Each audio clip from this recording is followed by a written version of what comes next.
लेकिन आज भी इस देश के बहुजन मूल निवासी जो 85% इस देश के रहने वाले मूल निवासी लोग हैं, वो आज भी आज़ाद नहीं है। आज भी उनके ऊपर अन्याय अत्याचार आए दिन बढ़ता जा रहा है। हम देखते हैं कि कोरोना काल में भी महिलाओं पे बलात्कार किया गया, अन्य अत्याचार किए गए, आदिवासियों पे अन्य अत्याचार किए गए, आदिवासियों को उनके जल और जल जंगल जमीन से खदेड़ने का काम ये लोग करते हैं, मुस्लिम लोगों पे अन्य अत्याचार करते हैं और बहुत सारी समस्याएं हैं। यहाँ अभी जो शासन प्रशासन हमारे देश में है, उस मोदी सरकार के द्वारा दारू सस्ती कर दी गई है और तेल महंगा कर दिया गया है। पहले हमारे लोग दाल रोटी खाकर अपना जीवन यापन करते थे, कहते थे क्या बनाया भाई, तो दाल रोटी बनाई है। आज हम देखते हैं कि दाल भी 150 रुपये किलो हो गई है, आटा भी बहुत महंगा हो गया है। तो ऐसे में हमारे जो गरीब लोग हैं, जो रोज़ की मजदूरी करके अपना जीवन यापन करते हैं, वो अपना जीवन कैसे जिए। ये हालात इतने मजबूर कर दिए हैं, सिलेंडर इतना महंगा हो गया है कि आज महिलाएं परेशान हैं। अपने किचन में उस गैस को कैसे बचाए और कैसा खाना बनाए। सरकार से क्या मांग है? हमारे देश की सरकार से ये मांग है कि जितने भी महंगाई है, आप लोगों ने 50% से ज़्यादा महंगाई बढ़ा दी गई है। ये 50% से ज़्यादा जो महंगाई बढ़ाई है उसको कम करें और हमारे देश की जनता को इस देश में जीने की राहत दें। क्या आपको लगता है कि महंगाई कम होगी? महंगाई कम नहीं होगी तो इससे और बड़े आंदोलन होंगे। अभी तो ये अंगड़ाई है, आगे बहुत लड़ाई है। अगर महंगाई कम नहीं होगी तो हम बड़े बड़े आंदोलन करेंगे। ये ईवीएम मशीन है सारी समस्या की जड़ सर। अगर ईवीएम मशीन से अगर ये चुनाव हो रहा है ना, तो नेता क्या अपनी मनमर्जी कर रहा है।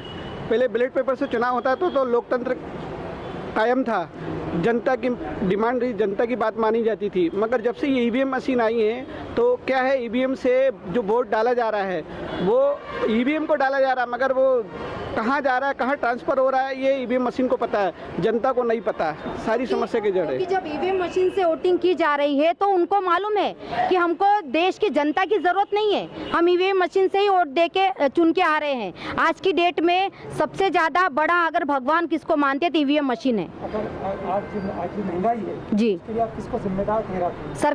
सरकार है उसके लिए जिम्मेदार है। सरकार ही जिम्मेदार और कई सालों से सरकार ही उस पर राज कर रही है।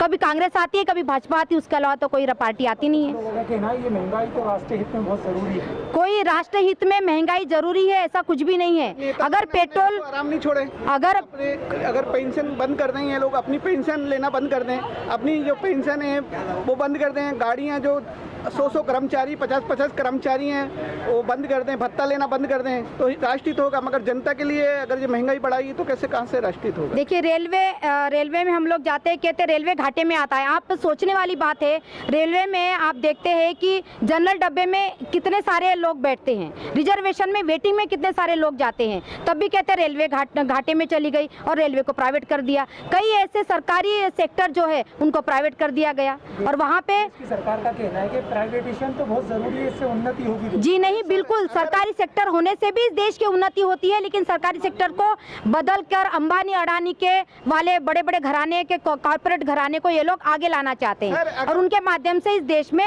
राजनीति करना चाहते हैं। प्राइवेट कंपनी अगर घाटे में चली तो सरकारी कंपनी अगर घाटे में चली तो प्राइवेट कंपनी क्यों खरीद रही है? क्या कारण है इसका?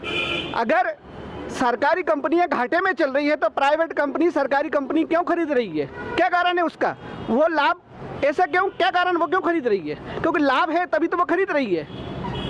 सरकारी कंपनी जो बेच रहे हैं प्राइवेट कंपनी खरीद रही है, तो लाभ होगा तभी तो खरीद रही प्राइवेट कंपनी। घाटे में क्यों खरीदेगी वो?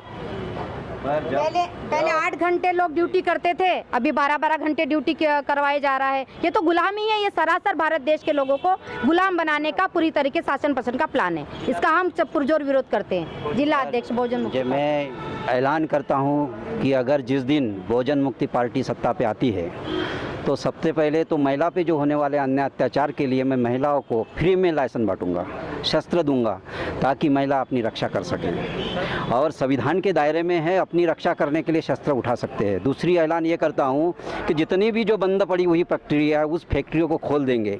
अगर फैक्ट्रियों को हम लोग खोल देते हैं तो हमें मालूम है वहाँ जो है बहुजन समाज के जो बेरोजगार युवा है उस युवाओं को रोजगार मिलेगा। अगर जब रोजगार मिलेगा तो चोरी है, बेरोजगारी है, लाचारी है और लूट मार है, ये सारी चीज़ें बंद होगी। बस मैं लोगों से ऐलान करता हूँ कि बहुजन मुक्ति पार्टी को सत्ता पे लाइए। मैं दावे के साथ कहता हूँ कि बेरोजगारी ख़त्म कर दूंगा, अन्यथा मैं अपने आप को गोली मार दूंगा।